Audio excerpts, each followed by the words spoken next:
माताओं बहनों का, नौजवान दोस्तों का और प्यारे बच्चों का मैं क्रांतिकारी अभिनंदन करता हूँ।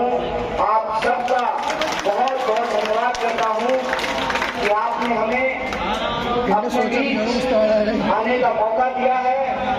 और जैसा कि हमारे पार्षद साहब कह रहे थे, हाजी मोहम्मद साहब, कि हम बार बार आपके बीच आएंगे, यही बात मैं भी लोगों को कह रहा हूँ। मैं रास्ते से आ रहा था, कुछ नौजवान साथी सेल्फी लेना चाह रहे थे। एक तो बुजुर्ग चचा भी ले रहे, कुछ नौजवान साथी सेल्फी लेना चाहते थे, तो मैंने उनको कहा चुनाव तो 10-12 दिन का है, कुछ ऐसा जुगाड़ करो कि 5 साल तक सेल्फी लेने का मौका है।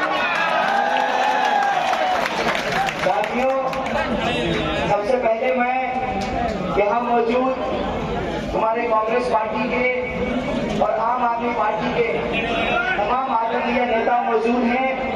मैं आप सबका बहुत बहुत शुक्रिया अदा करता हूँ, आपका धन्यवाद करता हूँ। और बिना किसी औपचारिकता के, क्योंकि 10 बजे चुनाव प्रचार करता हूँ, तो मैं इकट्ठे आप सब लोगों को नमस्कार कर देता हूँ, पूरे मंच को नमन कर देता हूँ। और सीधे आप लोगों से मैं 2-4 बात कहना चाहता हूँ और दिल की बात कहना चाहता हूँ, क्योंकि हम मन की बात तो करते नहीं हैं। और दिल की बात ये है कि आप सब जानते हैं, मुझे आपको कुछ समझाने की जरूरत नहीं है।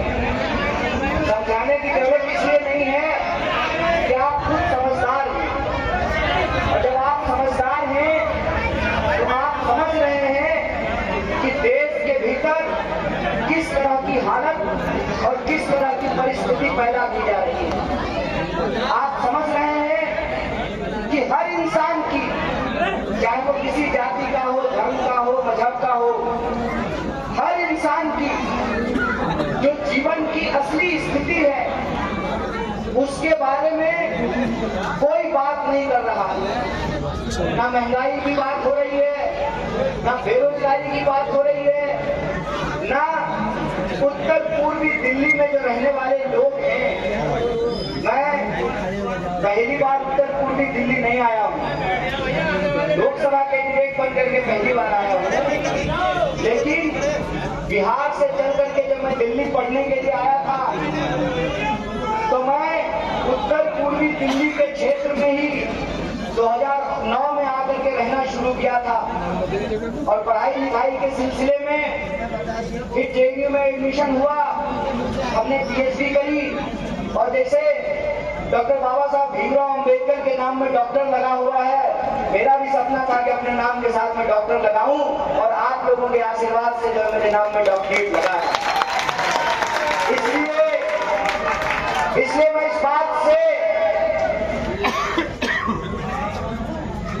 इसलिए मैं इस बात से वाकिफ हूं कि इस इलाके में जो रहने वाले लोग हैं उनकी समस्याएं क्या हैं। मैं बोलूंगा, आप में से कोई भी व्यक्ति उसको ना नहीं कह पाएगा। बोलिए, आप उत्तर पूर्वी दिल्ली में ट्रैफिक जाम से परेशान होते ही नहीं होते हैं? जब बारिश होती है तो जल जमाव से परेशान होते ही नहीं होते हैं? और बारिश से पहले अगर नाला साफ ना किया जाए तो जो है गटर से पानी सड़कों पे बहता है कि नहीं बहता है? और जब आप बस में चलते हैं तो आप लोगों को ये परेशानी झेलनी पड़ती है, खास करके जो हमारी बहनें हैं, कि खुद को बचाएं, पर्स को बचाएं कि मोबाइल को बचाएं। और चोर उतना शातिर है जितना इस देश की सरकार है। आप खुद को बचाएं तो पर्स गायब, पर्स को बचाएं तो मोबाइल गायब। ये होता ही नहीं होता है। ऑटो से जा रहे हैं और लड़का सब जो है इंस्टाग्राम देख रहा है, पता चला कोई और ले गया वीडियो बनाने के लिए। होता ही नहीं होता है। बात करते हुए जा रहे हैं, कान के बगल से मोबाइल छीन के ले जाता है कि नहीं? तो इस क्षेत्र में लॉ एंड ऑर्डर की समस्या है कि नहीं है? लॉ एंड ऑर्डर ठीक करने करने का काम किसका है? सरकार को। वो पीछे देखिए, उधर दिल्ली पुलिस वाले खड़े हैं, एकदम पीछे। दिल्ली पुलिस आपको मालूम है किसके पास है? जय शाह के पप्पा के पास है ना?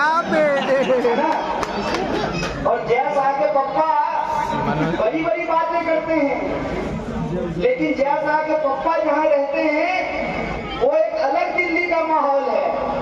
और जहां उन्होंने अपने चेले को भेजा है वोट मांगने के लिए फिर से तीसरी बार, वहां के लॉ एंड ऑर्डर के बारे में कोई बात नहीं कर रहे हैं। मैं आपसे यही कहने के लिए आया हूं, लोकतंत्र में हर 5 साल में चुनाव क्यों होता है? लोकतंत्र में हर 5 साल में चुनाव इसलिए होता है कि 5 साल तक आप देखते हैं जिस इंसान ने अगर इस क्षेत्र के लिए काम किया है तो हम उसको दोबारा चुनेंगे, और अगर काम नहीं किया है तो जिस इज्जत से वोट देकर के माननीय सांसद बनाया उसी तरह से कान पकड़ करके बेइज्जती करके कुर्सी से नीचे उतारेंगे। इसीलिए 5 साल में चुनाव होता है। हम देख रहे हैं कि धीरे धीरे जैसे स्लो पॉइजन होता है, वो एक दिन में जान नहीं लेता, वो धीरे धीरे जान लेता है। एक दिन में सिगरेट पीने से आपका फेफड़ा नहीं खराब होगा, लेकिन जब आप लगातार पीते रहेंगे तो आपका फेफड़ा खराब होगा। और ये समाज में नफरत का जहर धीरे धीरे घोल करके आज लोकतंत्र का अपहरण कर चुके हैं। और आप सबने देखा होगा कि गुजरात के अंदर बीजेपी के एमपी का बेटा, लोग कहते हैं ईवीएम हैक हो गया है कि नहीं हो गया है।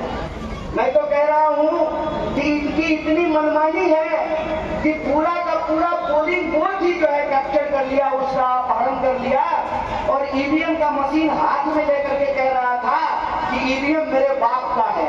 रे बाबू, तुम्हारे बाप का तो नहीं है। और तुमको अगर लगता है कि तुम्हारे बाप का ईवीएम है तो इस बार हम तुम्हारा इलाज खोजेंगे, तुम्हारा दवाई हम ढूंढेंगे। और दवाई ये है कि इस बार का चुनाव हमको अलग तरीके से लड़ना पड़ेगा। और वो तरीका ये है कि इस बार का चुनाव हम किसी को एमपी बनाने के लिए नहीं लड़ रहे हैं। इस बार का चुनाव हम किसी को मंत्री और किसी को प्रधानमंत्री बनाने के लिए नहीं लड़ रहे हैं। इस बार का चुनाव तानाशाही के खिलाफ लड़ रहे हैं और इस तानाशाही को मुंहतोड़ जवाब देने के लिए। इसीलिए आप सब लोग यहाँ मौजूद हैं। मैं आप सबसे ये गुजारिश करता हूँ कि हमने अपने मतभेद भुलाने की कोशिश की है। ले लेंगे बाद में से यही रखना है ना, पक्का ना? तो 5 साल समय मिलेगा ना सेल्फी लेने के लिए। यहाँ रखना है ना कि चुनाव हुआ तो नहीं है, 5 साल के रखना है ना, तो रोज 5 सेल्फी ले लेंगे भाई। क्या हम कौन सा मनोज तिवारी है कि 10 साल में एक बार भी दिखाई नहीं है। और एक बात, हमने अपने मतभेद भुलाए हैं।